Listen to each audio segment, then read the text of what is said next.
네, 주안의 만나 8월 28일 수요일 묵상을 함께 나오도록 하겠습니다. 오늘 말씀은 시편 105편 24절에서 45절까지의 말씀으로요. 애굽에서 광야까지 이끄신 하나님이라고 한 제목으로 함께 묵상을 나오도록 하겠습니다. 오늘은 시편 105편 세 번째 시간입니다. 오늘 말씀에서는 하나님께서 이스라엘 백성들을 애굽에서 번성하게 하신 일과 하나님의 권능으로 애굽에서 나오게 하시고 또한 가나안 땅을 그들에게 주신 일들을 기록을 하고 있습니다. 하나님께서 하시는 모든 일들은 하나님께서 미리 말씀하신 그 말씀 안에서 이루어집니다. 시간 안에 사는 사람들은 그들에게 일어나는 모든 일들이 그냥 사건들의 연속인 것처럼 보이게 될지 몰라도 하나님에게 있어서는 그 일들이 단순한 사건들이 아닌 하나님의 약속을 이루시는 일들이 됩니다. 오늘 이스라엘 백성들에게 일어나는 사건들을 네 가지로 분류할 수가 있습니다. 먼저는 이스라엘 백성의 번성, 두 번째는 애굽에 내려진 재앙, 세 번째는 출애굽의 여정, 그리고 마지막으로는 가나안을 선물로 받는 것입니다. 이스라엘 백성들이 애굽에 있을 때에는 그 시간들이 고달픈 시간들이었습니다. 애굽의 왕조가 바뀌게 되고 애굽은 풍족한 나라였지만 그렇게 이스라엘 백성들을 종으로 삼는 나라가 되었지요. 그렇게 이스라엘은 타향에서 종살이를 하는 신세가 됩니다. 그런데 그 종살이는 단순한 괴로움의 시간들이 아니라 하나님의 계획 안에서 이스라엘이 더욱 번성하게 되는 시간들이었습니다. 하나님께서는 이 고통의 시간들을 통하여 이스라엘 자손들이 더욱 번성하게 하셨고, 이것은 하나님께서 이스라엘의 조상 아브라함에게 미리 약속하신 내용이었습니다.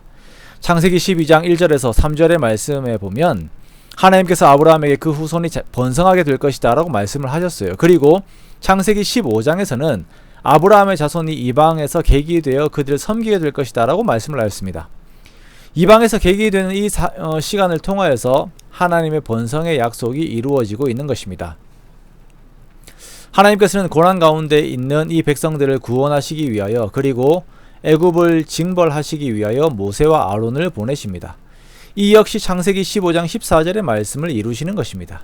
그들이 섬기는 나라를 내가 징벌할지며 라고 말씀을 하셨어요. 이 말씀대로 하나님께서는 여호와의 표적을 보이시고 함의 땅, 즉 애굽 땅의 징조를 보이셨다라고 말씀하십니다. 그렇게 10가지의 재앙을 내리세요.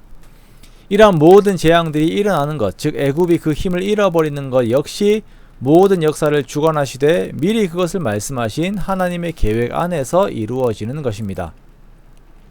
또한 창세기 15장 14절에 보면 그 후에 내 자손이 큰 재물을 이끌고 나오게 될 것이다 라고 말씀을 하시는데요. 오늘 본문 37절에 보니까 이 일이 이루어졌음을 기억하고 찬양을 합니다. 마침내 그들을 인도하여 은금을 가지고 나오게 하시니 그의 지파 중에 비틀거리는 자가 하나도 없었도다 라고 말씀하세요. 하나님께서는 이렇게 아브라함에게 약속하신 대로 이스라엘을 가나안으로 향하게 하시고 그 약속을 따라 광야의 여정들을 허락하였습니다. 광야의 여정이 비록 힘든 과정이긴 하였지만 낮에는 구름 기둥으로 밤에는 불 기둥으로 지키시며 물과 메추라기와 만나로 이들을 지키셨습니다.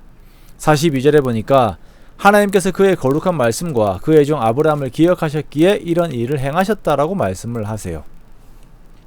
약속을 이루시는 하나님의 여정은 계속됩니다. 마침내 하나님께서는 가나안의 여러 땅들을 이스라엘의 소유로 주십니다. 이렇게 하신 것은 이스라엘 백성들이 하나님의 율례를 따르게 하려 하심이다 라고 이렇게 말씀을 하세요. 그 목적을 말씀을 하십니다.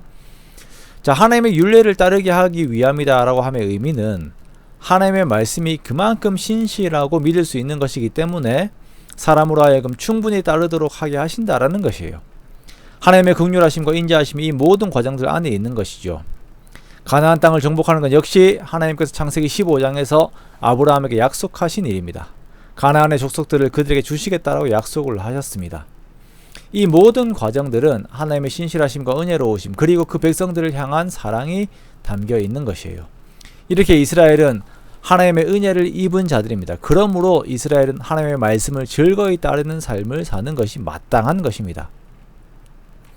하나님의 행하신 바를 닮은 백성으로서 이들도 역시 하나님을 향한 사랑을 보이며 또한 하나님의 말씀을 사랑하며 순종하는 것입니다. 우리 역시 예수 그리스도 안에서 하나님의 사랑을 입은 자들입니다. 그러므로 우리가 하나님의 행하신 일들을 항상 마음에 간직하면서 하나님의 말씀을 지켜 하나님을 더욱 사랑하는 우리가 되기 원합니다. 그렇게 하나님의 큰 기쁨이 되는 저와 여러분의 복된 모든 사람들이 되시기를 주님의 이름으로 축원합니다.